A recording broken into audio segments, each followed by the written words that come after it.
저는 제발 올해 한 번만 더 72의 생각해 평범한 주세요. 시아버지입니다. 이렇게 끝낼 수는 평생 없어요. 택시 운전을 하며 살아왔고 은퇴 후 아들 부부와 함께 조용히 지내고 있습니다.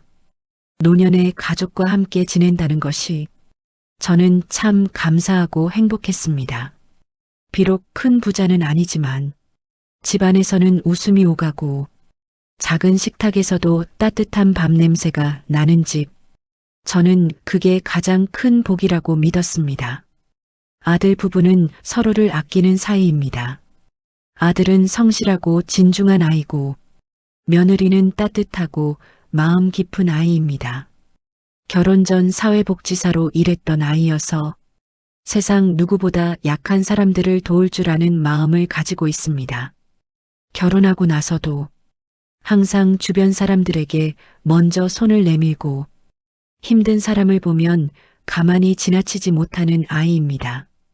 한 번은 제가 허리 수술로 요양해야 했을 때 며느리는 새벽 일찍부터 병원에 와서 제 식사를 챙기고 저녁 늦게까지 제 곁을 지켜주었습니다. 제가 아파서 밤마다 신음하며 잠을 뒤척이면 조용히 손을 잡아주며 말했습니다. 아버님, 조금만 더 힘내세요. 그 말 한마디, 그 손길 한 번에 저는 참 많은 위로를 받았습니다. 제게는 친딸 같은 존재입니다.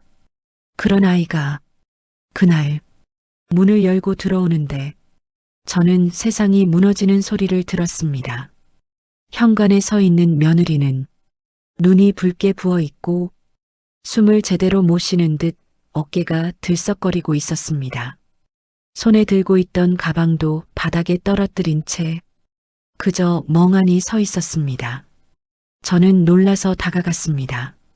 무슨 일 있냐고, 아픈 데 있냐고, 혹시 누구에게 해를 당한 거냐고 떨리는 목소리로 물었습니다. 하지만 며느리는 대답하지 못했습니다. 입술을 세게 깨물고 울음을 삼키려 했지만 결국 버티지 못하고 바닥에 주저앉아 두 손으로 얼굴을 가린 채 울기 시작했습니다. 저는 그 모습을 보고 속이 찢어지는 느낌이 들었습니다.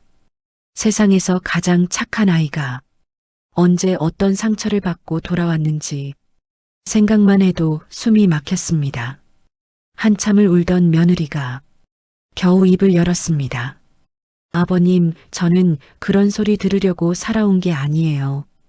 그 한마디, 그 짧은 말 속에 멸시, 모욕, 상처, 수치심, 모든 감정이 담겨 있었습니다. 저는 달랬습니다.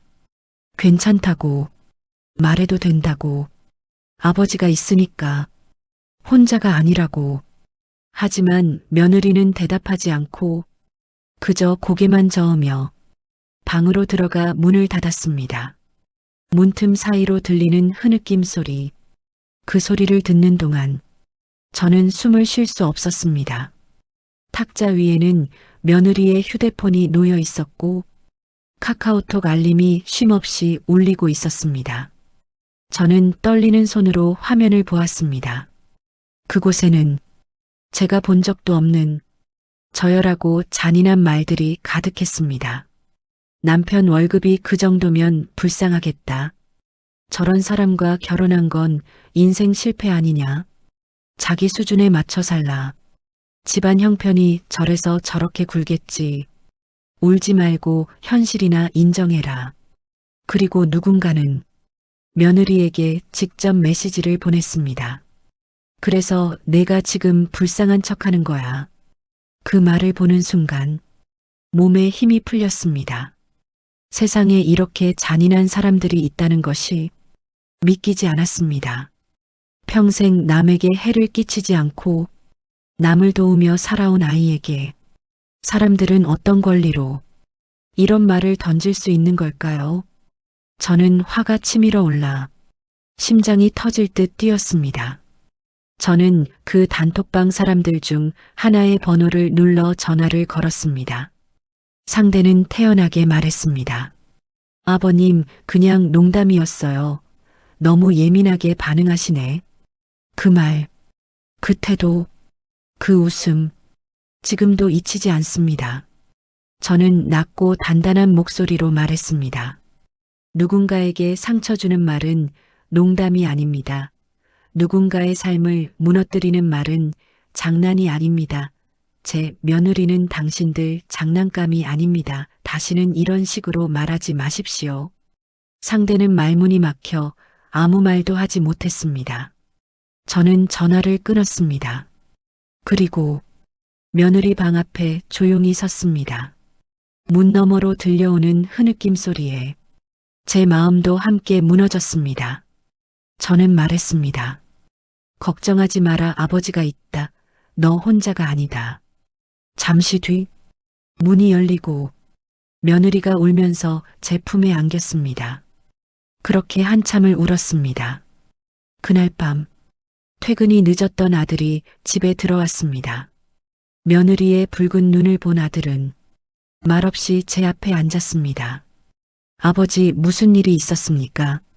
떨리는 목소리였습니다. 저는 천천히, 하지만 숨겨진 감정 없이 모든 것을 이야기했습니다. 아들의 손이 파르르 떨렸습니다. 기억합니다. 아들이 평생 그렇게 분노한 얼굴을 본 건 처음이었습니다. 아버지, 저는 그 사람들을 반드시 만나 이야기하겠습니다. 하지만 저는 말렸습니다. 폭력으로 끊는 폭력은 또 다른 상처를 만들 뿐이니까요. 며칠 동안 며느리는 밥도 제대로 먹지 않았고 외출도 거부했습니다. 밤마다 흐느끼는 소리가 방 안에서 들렸습니다. 저는 방문을 손으로 쓰다듬고 말했습니다. 남의 말 때문에 너의 가치를 잃지 마라. 너는 누구보다 귀한 사람이다. 며칠이 지나고 며느리는 천천히 일어섰습니다. 아들과 함께 작은 여행도 다녀오고 예전처럼 도시락도 다시 준비하기 시작했습니다. 웃는 모습이 돌아오기까지 오래 걸렸습니다. 그리고 어느 날 며느리는 제게 말했습니다. 아버님, 저는 이제 괜찮아요. 상처를 준 사람들 때문에 제 삶을 미워하고 싶지 않아요. 저는 앞으로 더 따뜻한 사람이 되고 싶어요. 저는 그 말을 들으며 이 아이가 얼마나 강한 사람인지 알았습니다. 저는 이 사연을 보내며 말씀드립니다.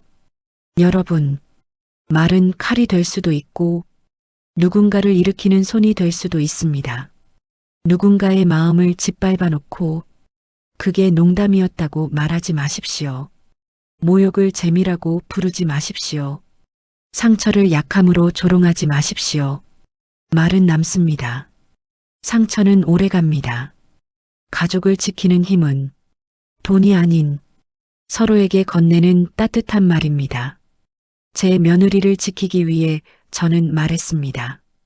그리고 지금 이 글을 통해 다시 말합니다. 부디 누군가의 삶에 칼을 꽂는 사람이 아니라 손을 잡아주는 사람이 되어 주십시오. 감사합니다.